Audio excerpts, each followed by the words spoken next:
আবারও সিদ্ধ হওয়ার জন্য ঢাকনা দিয়ে ঢেকে দেব। শাকের পানিটা ভালোভাবে শুকিয়ে গেছে।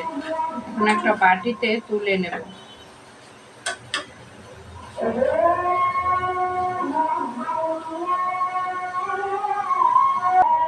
শাক ভাজার জন্য দিয়ে দিব তেল, দিয়ে দেব বেশ কয়েকখানি পেঁয়াজ কুচি আর রসুন কুচি। পেঁয়াজ রসুনটা ভালোভাবে ভাজা নেব।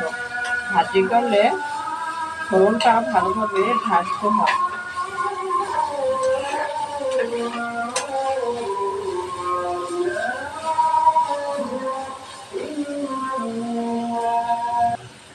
ভাজিতে কাঁচা মরিচ দিলাম না, শুকনো মরিচ কাইলা গুঁড়ো করে দেবো। তাই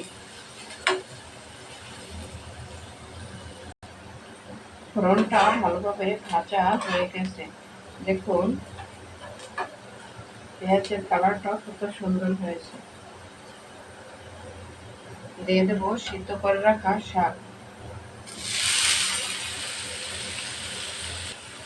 শাকটা পেঁয়াজ রসুনের সাথে ভালোভাবে মিশিয়ে নেব।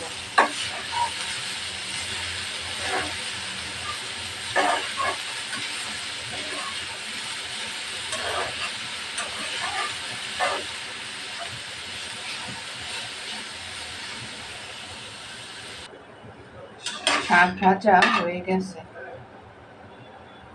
শাকে দেওয়ার জন্য মরিচগুলো টাইলে নেব। মরিচ টালার জন্য দিয়ে দেবো একটু তেল। মরিচটাকে লালচে করে ভাজতে নেব।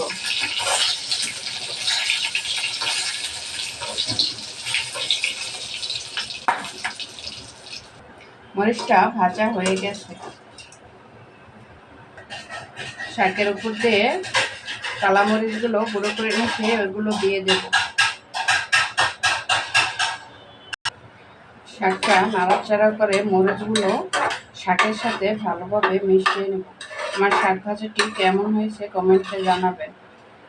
আর এরকম করে মরিচ টালা দিয়ে শাক ভাজি করলে খেতে অনেক মজা হয়। আসসালামু আলাইকুম।